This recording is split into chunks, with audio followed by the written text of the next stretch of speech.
السلام علیکم بچوں، آج ہم پڑھیں گے سبق نمبر 23 محمد حاجی سابو صدیق۔ محمد حاجی سابو صدیق یہ بہت ہی اہم شخصیت ہیں جنہوں نے مسلمانوں کے لیے بہت بڑا کام کیے ہیں۔ ان کے بارے میں آج اس سبق میں معلومات دی ہوئی ہے۔ اب انہوں نے کیا کیا ان کی زندگی میں کام کیے ہیں یہ ہم کو اس سبق میں بتایا گیا ہے۔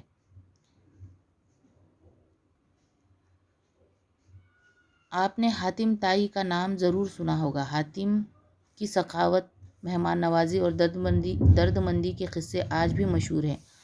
وہ ضرورت مندوں، غریبوں کا ہمدرد اور مددگار تھا۔ آج ہم آپ کو ممبئی کے ایک ایسے ہی سخی اور دور اندیش شخص کے بارے میں بتاتے ہیں۔ ان کا نام محمد حاجی اور ان کے والد کا نام سابو صدیق تھا۔ محمد حاجی کا انتقال 1908 میں صرف 23 سال کی عمر میں ہو گیا تھا۔ اس کم عمری میں انہوں نے عوام کی فلاح و بہبودی کے کئی کام کیے تھے۔ آج سے کوئی 100 سال پہلے محمد حاجی آپ ہی کی طرح بچے تھے۔ ان کے والد سابو صدیق شکر کے بہت بڑے تاجر تھے۔ یہ وہ زمانہ تھا جب ہمارے ملک میں شکر کے کارخانے نہیں تھے۔ موریشیس سے شکر درآمد کی جاتی تھی۔ ان کا کاروبار لاکھوں میں نہیں کروڑوں میں تھا۔ دولت کی فراوانی تھی۔ گھرانہ دیندار تھا۔ ان میں درد مندی اور لوگوں کی مدد کرنے کا جذبہ بھی تھا۔ وہ ہمیشہ لوگوں کے خاص طور پر مسلمانوں کے مسائل جیسے غریبی، مفلسی، بیکاری اور تعلیمی پسماندگی کے بارے میں غور و فکر کیا کرتے تھے۔ وہ سوچتے تھے کہ مسلمان نوجوان تعلیم کے ساتھ ساتھ کوئی ہنر بھی سیکھے تاکہ معاشرے میں باعزت زندگی گزار سکے۔ ضرورت مندوں کی مدد کا جذبہ محمد حاجی کو اپنے والد سے ملا تھا۔ جب محمد حاجی کی عمر صرف 20 سال کی تھی، ان کے والد کا انتقال ہو گیا۔ وہ کروڑوں کی جائیداد اور کاروبار کے مالک بن گئے۔ محمد حاجی سابو صدیق نے ملت کی بھلائی کے لیے سب سے پہلے صنعت و حرفت کا اسکول کھولنے کا ارادہ کیا۔ یہ وہ زمانہ تھا جب ملک میں کوئی ایسا اسکول نہ تھا جہاں طلباء کو مختلف قسم کے ہنر سکھائے جاتے ہوں۔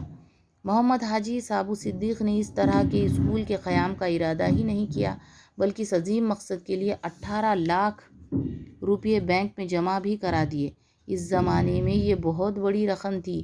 1936 میں اس رقم سے ممبئی میں بائکلا کے قریب محمد حاجی سابو صدیق ٹیکنیکل اسکول قائم کیا گیا، جہاں سے تعلیم حاصل کرنے کے بعد ہزاروں طلباء عزت اور خوشحالی کی زندگی گزار رہے ہیں۔ اس اسکول کے قیام کے بعد بے روزگاری اور بیکاری میں کمی ہونے لگی اور عام لوگ بھی مختلف پیشہ ورانہ تعلیم اور ہنر کے کاموں کی طرف متوجہ ہونے لگے۔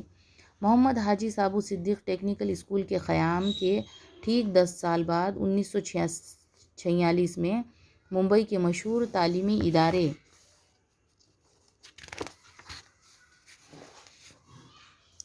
انجمن اسلام نے اس اسکول کا انتظام اپنے ہاتھ میں لے لیا۔ انجمن اسلام کی سرپرستی اور بہتر انتظام کی وجہ سے یہ اسکول ترقی کی منزلیں طے کرتا گیا، یہاں تک کہ 1958 میں اسے پولی ٹیکنیکل کالج کا درجہ مل گیا۔ پولی ٹیکنک اس کالج کو کہتے ہیں جہاں میٹرک کے بعد طلباء ہنر مندی کے مختلف پیشہ ورانہ کام سیکھ سکتے ہیں۔ کامیاب ہونے کے بعد انہیں ڈپلومہ دیا جاتا ہے۔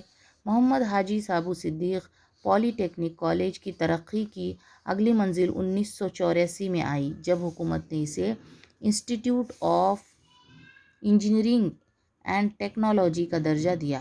اب اس کالج میں انجینئرنگ کی پڑھائی بھی ہوتی ہے۔ اس ادارے سے ہر سال سینکڑوں ڈپلومہ اور ڈگری یافتہ انجینئر نکلتے ہیں، جو نہ صرف ہندوستان بلکہ باہر کے ملکوں کی بڑی بڑی صنعتی و تجارتی کمپنیوں میں اعلیٰ عہدوں پر خدمات انجام دے رہے ہیں اور اپنی مادر علمی کا نام روشن کر رہے ہیں۔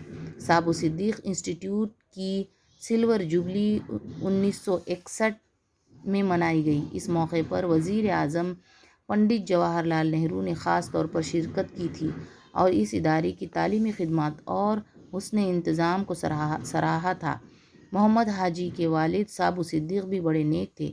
وہ ضرورت مندوں کی مدد کے لیے ہمیشہ آگے آگے رہتے۔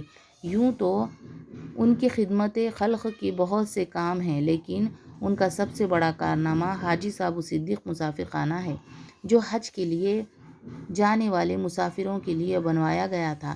آپ کو ایک اور بات بتاتے ہیں، وہ یہ کہ آج کل لوگ حج کے لیے ملک کے مختلف حصوں سے ہوائی جہاز کے ذریعے جاتے ہیں۔ اس سے پہلے لوگ ممبئی کی بندرگاہ سے پانی کے جہاز کے ذریعے حج کے لیے جاتے تھے، اس لیے لوگ مہینہ ڈیڑھ مہینہ پہلے ممبئی پہنچ جایا کرتے تھے۔ سمندری جہاز سے سفر کے لیے بھی 15-20 دن کا عرصہ لگتا تھا۔ ایسے میں حج کے مسافروں کی سہولت کے لیے صابو صدیق نے یہ مسافر خانہ بنایا تھا۔ صابو صدیق نے رفاہ عام کے اور بھی کام کیے ہیں۔ مثلاً انہوں نے ایک اسپتال بنوایا جہاں نومولود بچوں اور ان کی ماؤں کی دیکھ بھال اور علاج معالجے کا انتظام ہے۔ اس کے ساتھ انہوں نے ایک سینیٹیریم بھی بنوایا تھا۔ ان کے بھائی آدم صاحب نے ممبئی کے مدن پورہ میں بڑی مسجد بنوائی۔ انہی کے خاندان کی ایک خاتون نے بھی ایک مسجد تعمیر کروائی تھی۔ محمد حاجی صابو صدیق اور ان کے خاندان نے لوگوں کی بھلائی اور بہبود کے بہت سے کام کیے۔ اس خاندان نے اپنی فلاحی خدمات کا ایک ایسا ورثہ چھوڑا ہے جو ہمیشہ قائم رہے گا۔ ملک کے لوگ ان کے احسانوں کو آج بھی یاد کرتے ہیں اور ان کے حق میں دعائے خیر کرتے ہیں۔ اب یہ صابو صدیق کون تھے؟ یہ ممبئی کے بہت